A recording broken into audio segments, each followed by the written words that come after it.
So let's first talk about what is financial wellness and what's the financial wellness benefit. I think it would be helpful for us to define what that is. It's obviously a buzzword right now and a hot topic in both the benefits world and in the financial world these days. But employee assistance programs have been around for a long time. So the concept isn't entirely new, but to a certain extent, the primary focus on finances is. So how do we define a financial wellness benefit? We say that is a company-sponsored benefit that's designed to help employees gain control and confidence in their finances and all of the positive benefits that come from that happening, which we're going to take a look at. What we're seeing in the marketplace now is a lot of companies that are getting in there. There's no legal standard to be able to call yourself a financial wellness offering. Some are just education, some are standalone technology-based solutions. Also, traditional EAP organizations are scrambling to bolster their offerings. That's what we've seen, a lot of that, right? Hi everyone, this is Jim Hiles. You know, it's funny, there's a lot of chatter out there on financial wellness, and let me give you an indication for what it's not. And this is kind of where we're seeing it. And a lot of you who have 401k plans or involved in various degrees of your 401k plan have heard financial wellness by your 401k provider. And in fact, they are providing a part of financial wellness, but maybe focusing on the retirement benefit side. But financial wellness is significantly more than a 401 education session that you might have. As good as they may be, there is more to financial wellness than the 401k plan. A necessary component, yes, but certainly just a component of the overall strategy. Now, Jim, we've gone back and forth on this in terms of researching the marketplace. And we've also found that there are folks out there who are using this as a marketing strategy, right? Right, and they use it as a product. They have an end game in mind, right, from the get-go, which is a product sale. Right. And we've definitely determined that we don't think that that's a true financial wellness offering. Yeah, I think if you look at it, I think the desired financial wellness program is one where it's scalable across your employee group, where you've got good cost component to it, of course. But it's an experience, it's educational based on something that's formatted, that's easy to use, that addresses the employee's problem. It's not the library, right? You're not going to drive by the library and say, go in there and read everything and let me know what you think. So it should be something which is not just a strategy to sell something. And not just a website, as you were saying, right? It's not just a Google or a curated Google where it's tons of information, but it doesn't really point towards modifying behavior. Right. And I think that's kind of the key here. But if you look at the goal, I think this is the goal that we've gleaned from doing the research, particularly in the human resources area, overlapping with financial planning. It's financial wellness is used to attract and retain employees. I was speaking with the CEO of a company, and I explained this benefit to him. He goes, that's a neat thing. That might have made the difference between us hiring a person or not, by having this benefit as one of the benefits as the offering. And we look at the spoke of human resources and what we're offering as benefits, and that seemed to be a missing thing. So there was good feedback from somebody already saying, hey, yeah, I might use this to help attract and retain employees. Certainly decreasing absenteeism and increasing productivity are almost the same thing, right, Jim? I mean, two sides, right? You want to get people to go to work and have them be productive, and of course, we want people to be at work and be productive. So, we all have stories, I'm sure, or have heard of our families, even people that you may know, or maybe even you, or you've had scenarios where you've had to deal with family issues. And it's not like you're doing your best work when you're worried about whether or not you can afford a certain thing, or if you're talking about taking care of your parents, or it's a medical situation or a death, you're worried about that first. And you're not going to be working perhaps as hard as you should that given day. So productivity is kind of one of the main things we're trying to do here. So why don't you speak to the next one here? Right, so obviously helping employees retire on time, that's another for especially the baby boom generation. That's something that is top of mind for a lot of those people. We'll see more about that later, the research done there. For employers, reducing healthcare expenses over time ties right in. Obviously, that's a major expense for pretty much everybody on this call. And also on the shorter term, we do see some evidence that it does raise workplace morale, which goes hand in hand with people who are less stressed in your workforce, right? Yeah, and I think these are hard to measure. I mean, I get to ask this question a lot, like, what's my ROI on my investment for financial wellness? And we have to address the question, and the folks sitting in the financial offices are going to say, give me the answer. And it's not necessarily a hard number you can point to. It's not we're saving X amount of fees. It's sort of a soft number that you can have an impact in the workforce, but measuring morale in the workplace is kind of difficult to do on a numeric scale. Right. There is some faith involved, right? I'll set up this slide because there's a lot going on here, but we're actually seeing, based on our research, that there are different financial concerns by generation within your workforce. So if you just break it down to the three here, millennials, Gen X's, and baby boomers, as putting their top financial concerns by generation, and then we listed out a number of concerns done through various surveys that were completed by research companies about what's most important, what are the biggest concerns. And there's some slight differences depending on what the age group is, but if you look at this, the number one across all three was not having enough emergency savings for unexpected expenses. So quite different than whether or not I should fund my growth plan in my 401k. It has nothing to do with it. Matter of fact, that's a today issue. And when you talk to people about getting people involved, even within their 401k, maybe this is one of those things we can learn from by addressing the issues at hand today. Right. So we look at the baby boomers, which is the group that's closest to retirement age, are the most concerned about not being able to retire on time, while the millennial group is most concerned about much shorter term needs, like meeting their monthly bills and having emergency funds. Yeah. So it's not necessarily what the industry has been telling everyone they should be focusing on. Right. It's not the way to reduce stress and improve wellness. Yeah, if you go into like this credit card debt is a good area to go into, and you can see that this is again looking at those three major groups, baby boomers, Gen X's, and millennials, over some period of time, talking about what the issues are within credit card debt, which Jim, you can speak to that a little bit better than me at this point. Go ahead. Yeah, I mean, this is showing us 42% of Gen Xers are finding it difficult to make their minimum payment on time each month, and the numbers are pretty high for the other two groups as well. And more than 1/3 of employees are using credit cards for monthly necessities that they couldn't otherwise afford. So that's not investment planning, that's not financial planning, that's the house is on fire type financial relief, right? I'll put my fireman's hat on, Jim, and go in here and save the day. But so what does that mean in a financial wellness program? You have to address things like debt management and credit card management and refinancing of debt, things like that. So these are top of mind issues that are creating financial stress in the workplace. Right. We saw numbers to 2 to 2.5 million people ask for help from credit card counselors each year to avoid bankruptcy. So there are much bigger issues out there than what the industry has been addressing up till now. All right. So credit card debt, put a check on that. Student loan debt, another big concern. A bigger concern. Yeah, this one, having kids in college in particular, I feel this one.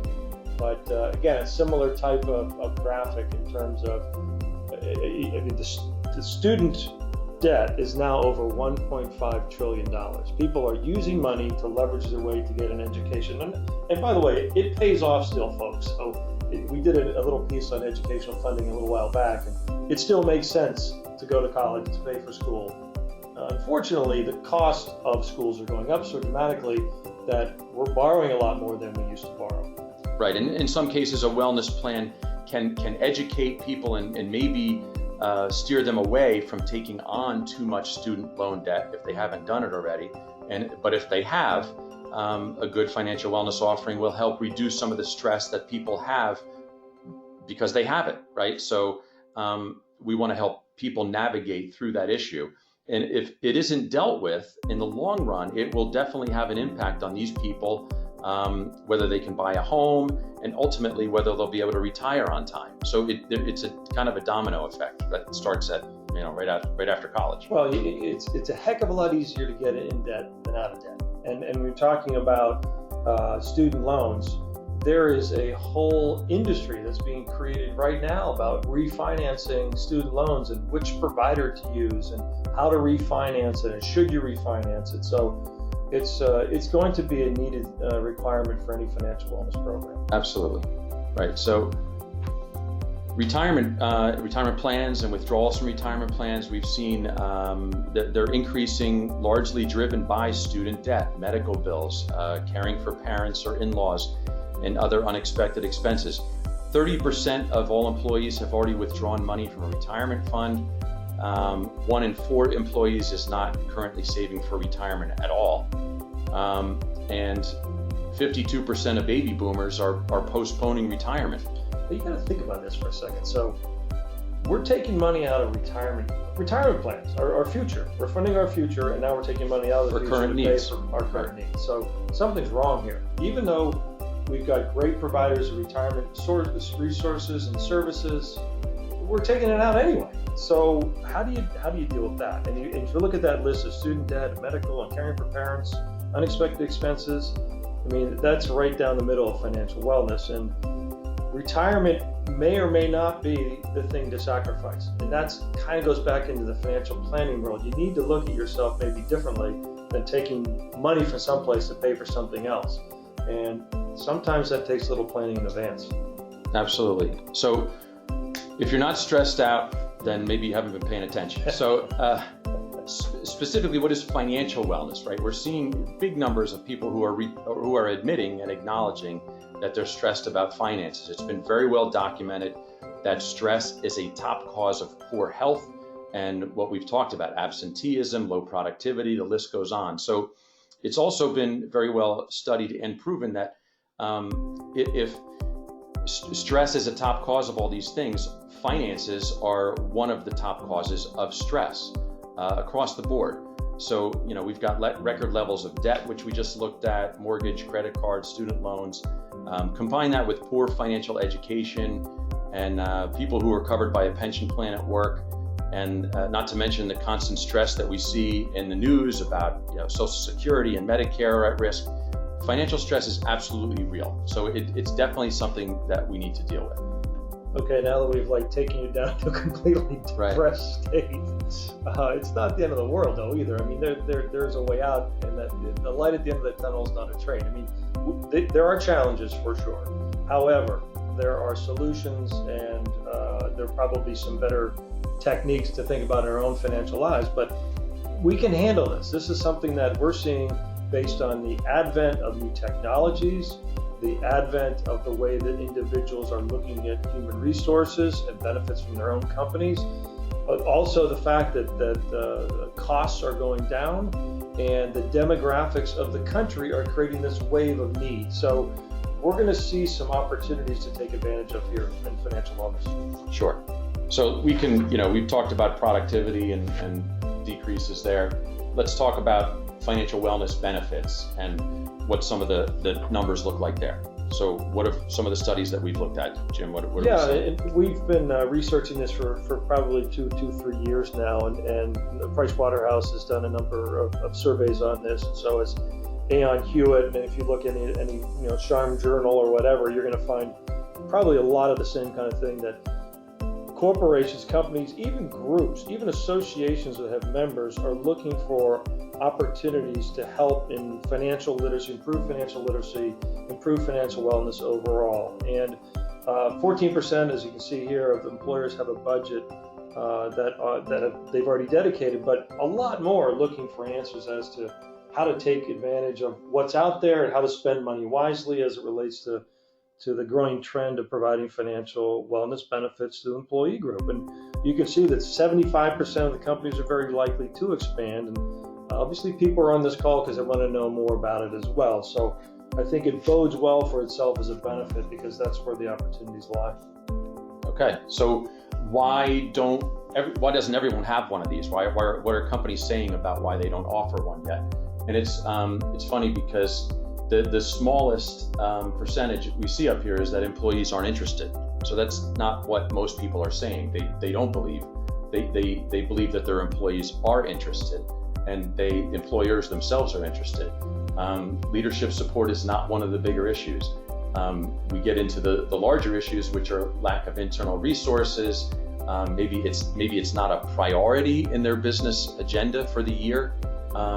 But the funny thing is, they don't know where to start or how to start in this.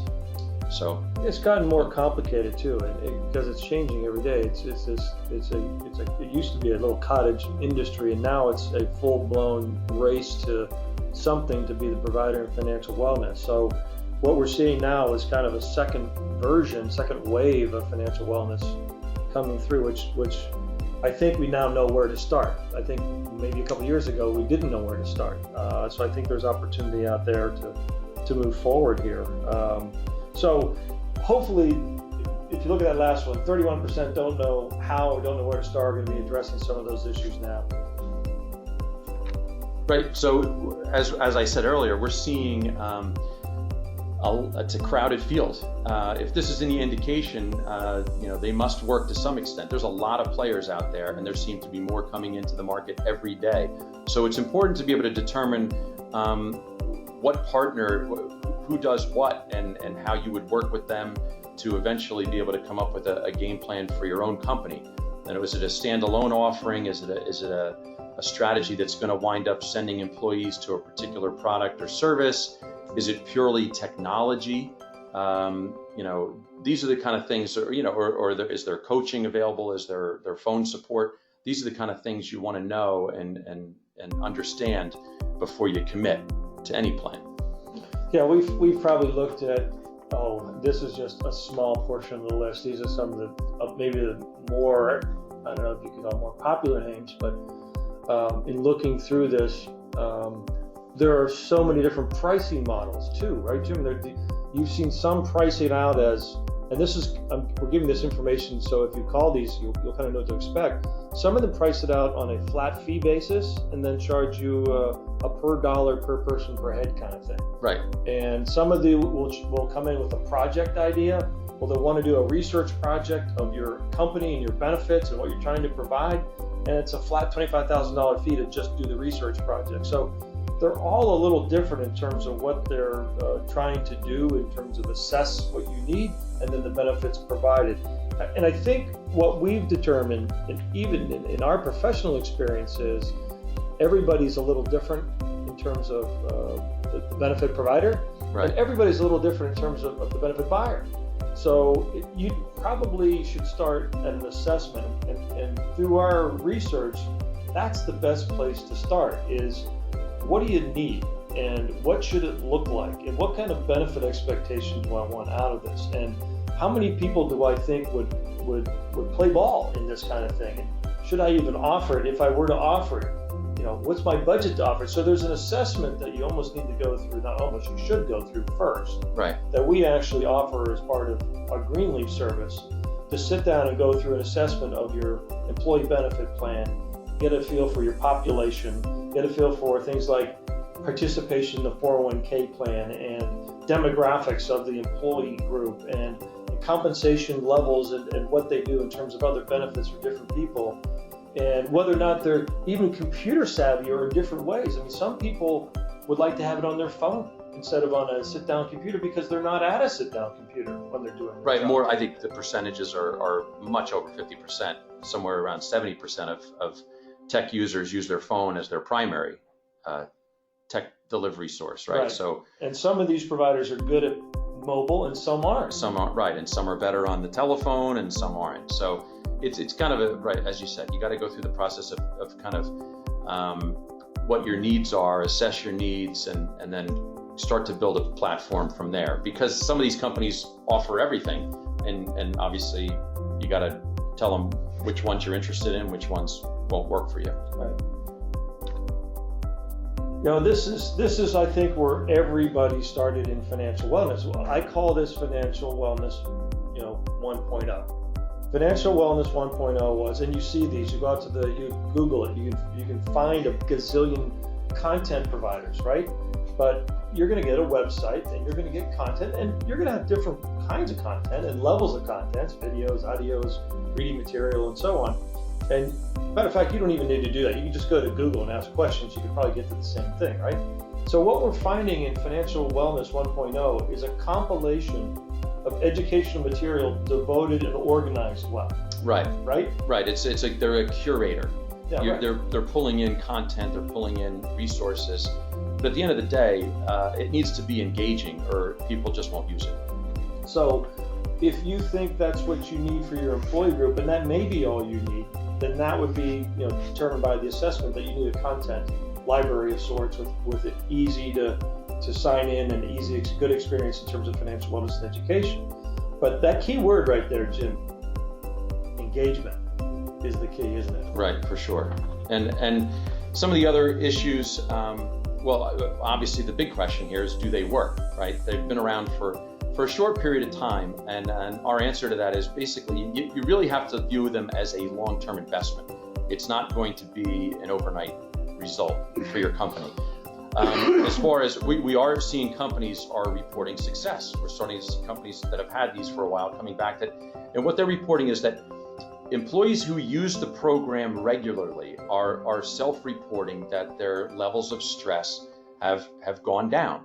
And so that's we can see that through the reporting dashboards, right? We can see that if people are using it on a regular basis, and then they're telling us that their financial stress is going down because they're meeting certain financial goals they set out for themselves, then that's a good thing, and we can say that that's working. But as we've said, behavior change is key, and how do we affect behavior change? So that then we start getting into more about financial wellness 2.0, right? So it's funny, people probably recognize most of these icons up here, but if you look at how technology has already started to create engagement for companies that use it the right way and change behavior, right? Look at them. Jim, you get a lot of thumbs up, don't you, on Facebook? Oh yeah, I'm a Facebook junkie, man. I get thumbs up all the time. I have to check it first thing in the morning. If I get a thumbs down, I can't make it through the day. I think they took that out. I don't think they have that. No more thumbs down? But obviously, making it engaging and making people are counting their steps, right, because of technology. So that's engaging. That's good technology, right? We have Waze up there. People are reporting traffic jams and car accidents. So they're doing that because somehow that technology has engaged them. I threw S&H green stamps up here because that was an early example, at least in my life, of where my mom would go for gas or groceries, right? If they gave S&H green stamps, that was how that company was engaging, that they were kind of gamifying going for gas or groceries or whatever else gave out green stamps. So if they had that sign up there, you were more likely to go there, right? Monopoly, McDonald's reports a dramatic increase in sales every year. They run their Monopoly challenge. So that's your good excuse to go out and get a Big Mac. You're going to have to explain what a stamp is to anyone under the age of 40. Right, I realize I'm dating myself, but I remember them from when I was a kid.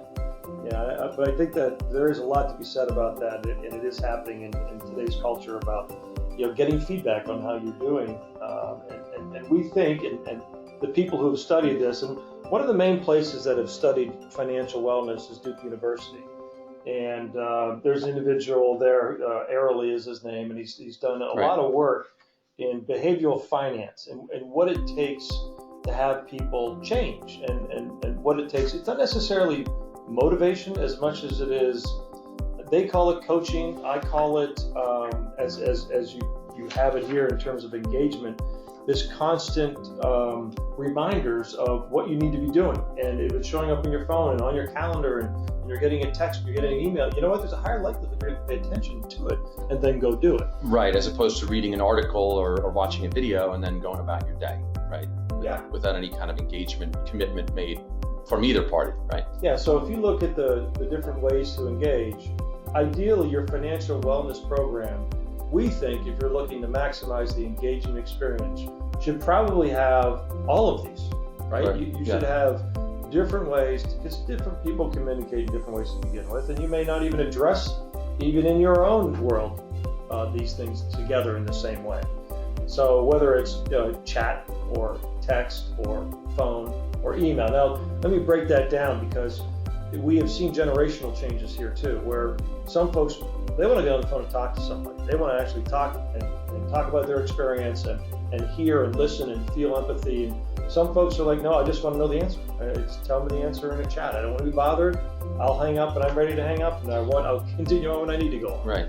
So it kind of depends on how the individual wants to engage, but you should have all different ways of engagement here. Right. And if you look at the proactive versus reactive, the engagement being proactive, in other words, you're getting communicated with that, hey, Jim, I saw that you didn't complete something and you're not going to hit your goal if you don't do this. How about we do this together? Email is a nice email to get. Oh, geez, I better do that.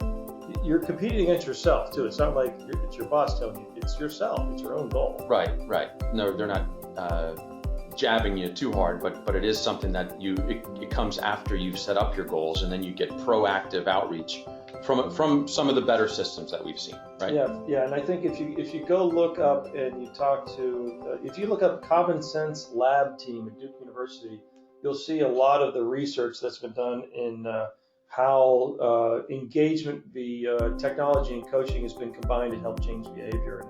And it is fascinating. It really is the Financial Wellness 2.0, which is what I think we ought to be looking at. When you look at this screen, you're seeing some of this, right? Here is an example of one of the vendors that is doing financial wellness, and what they generate is an action plan for people to go down. It's clearly a 1, 2, 3, 4, 5 step. Here's what you should be doing to complete. Here's the synopsis of what you need to learn, and here are some quizzes to make sure you're testing yourself on your knowledge capability. So these can be customized. They're action oriented to the employee group. So these are the kinds of things that we generally look for when you're talking about financial wellness. Sure, right. It's not a cookie cutter, one size fits all solution. That's definitely important. Sure. And then it's also important to be able to track activity and monitor within certain reason, right? You don't obviously the employees don't want their employers knowing everything about their personal financial life, but they also want to know that the product or the solution or the offering is being used, right? Well, yeah, a lot of the Financial Wellness 1.0 content-based websites where there's no way to measure it. There's no way to know. I mean, you could maybe count hits to the site, but what's the effectiveness of that, right? How do you measure the impact of financial wellness? And if it's just content-based, then more than likely, you're not going to be able to see the impact. Well, and the hits go down. There's a big drop off, right? It's people are maybe enthused about it at the beginning. They go in, they look at it, they see a few things, and they say, okay, that's great. But again, what we said earlier, you could go to the library, you can go to Google, and you can get a lot of the same information. So it needs to be customized, it needs to be interactive, and it needs to be something that the employee, the person said they were interested in improving. Right? It has to be directed towards something that they are looking to improve, not what they're being told they should improve. So kind of getting back to this slide though, there is, like you said, there are two sides to financial wellness. There's the engagement by the employee, then there's the tracking and participation effect on the employer side. And different programs have different ways of looking at data, but I think everyone wants to know of some way to track the activity, to monitor the activity, not specific personal data, of course, but certainly the activity in terms of who's engaging and what levels and where are they engaging. And it gives you an opportunity from an employer side to know the employee group perhaps, or what the topics are that are most interesting to people, to help provide additional resources in those areas.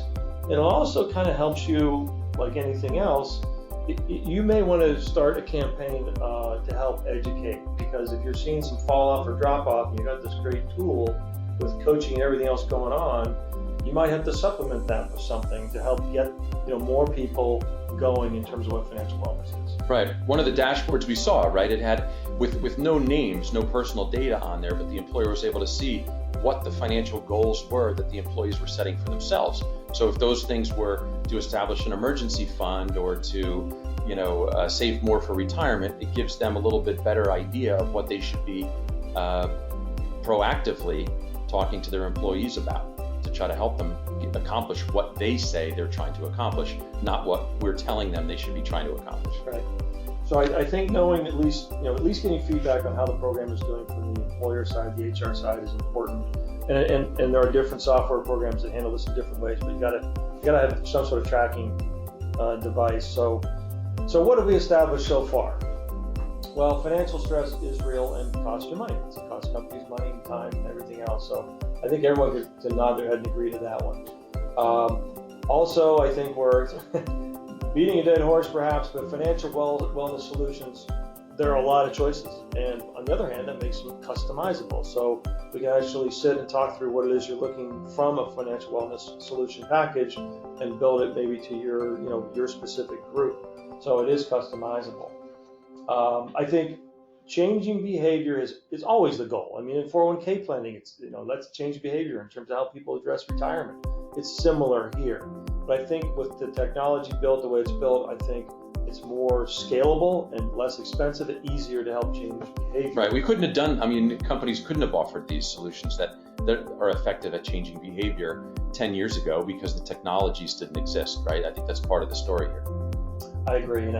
And of course, activity and progress must be measurable from both sides. Everybody needs to know where they are and what they need to do to progress. The next steps here is obviously, as an HR department, as a company, you need to define your financial wellness goals. What does it look like for your company specifically?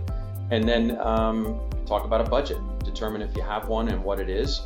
If you'd like to contact us, we can help you complete a needs assessment for your company, which will discuss, the unique situation that your company may be facing and how you might, look at financial wellness offerings, and then we'll help you design a custom solution that would best work for your employees. So that kind of covers it for today.